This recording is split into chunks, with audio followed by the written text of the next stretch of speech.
Hello again, Article Club. Welcome back to Melinda's Grief Corner, or welcome to Melinda's Grief Corner if it's your first time here, if you just discovered this little griefy corner of the internet. So today's newsletter, oh, we've got a cat coming. Just coming to say hello to all of the grievers or all the folks watching. This is Fizzy, as you may already know, since she's made a couple of appearances. Today's newsletter, I'm actually going to recommend a movie, which is the first time in the short while that Melinda's Grief Corner has existed that I have recommended a film. So this one goes out to all of you film movie lovers out there. I'm going to preface this by saying I have realized in the short time I have been on my grief journey that like almost every piece of media is about grief. Or I guess maybe, I mean, I was going to say every drama. That's not entirely true.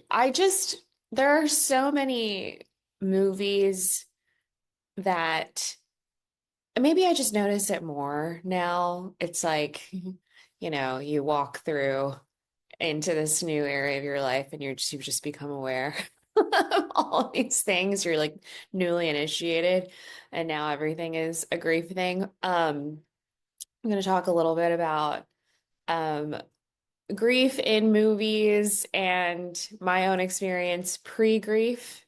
When I was trying to comfort one of my best friends during his first birthday after his mother passed, that involved a movie that I did not realize in, the main character, part of her character arc was the fact that her mother had passed. I almost kind of feel like movies and films for the grieving can be a bit of a minefield. Um, you just honestly never realize how many particularly like movies and TV shows, and obviously also books, um, center around someone who is grieving. And as somebody whose father died, there's a lot of dead parents in films. God, every single Disney movie I grew up with, like there's always like a parent that is not there because they have sadly tragically passed away before the story has started. I mean, Aladdin, Beauty and the Beast, like Little Mermaid, the mom's not there. Like there's just so many. And current media. I mean, I'm currently watching The Last of Us. Griefy. Before that, I was really into the newest season of Severance. Also super grievy. So, this is kind of my attempt in this newsletter to provide you with a movie recommendation if you are in the space where you are open to watching a film about grief. Now, totally get it if you're not. Again, bookmark this for later if that is a way you want to receive support is through the art of film. Um, Completely understand if you don't, if that's not where the space you're in. I watched the second Dune movie, like literally maybe days after my dad died. I can't remember quite when it premiered, but I'm pretty sure it was out like that month that he had passed. Mistake probably on my part. I was also in shock. Folks who, I'm not going to spoil Dune, but folks who watch Dune like can understand why that was maybe the wrong choice.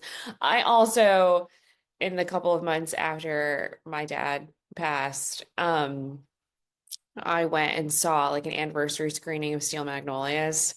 I had not seen Steel Magnolias in a while. Again, mistakes were made.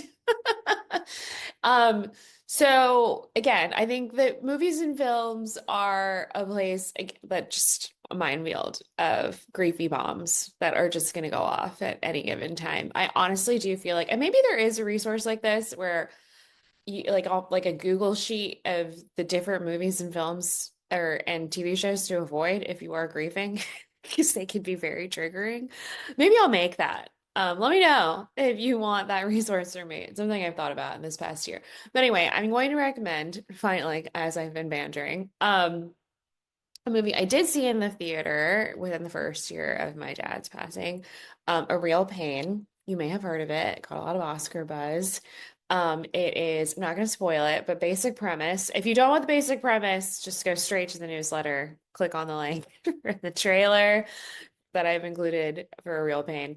Um, it's a movie written by Jesse Eisenberg, also stars Jesse Eisenberg, and he directed it, and it also stars Kieran Culkin. Anyone who's a Succession fan. This movie is about two cousins who are grieving the loss of their grandmother.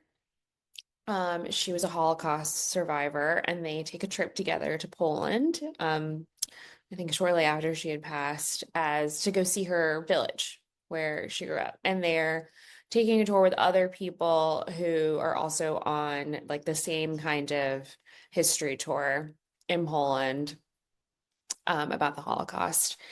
It is a beautiful film.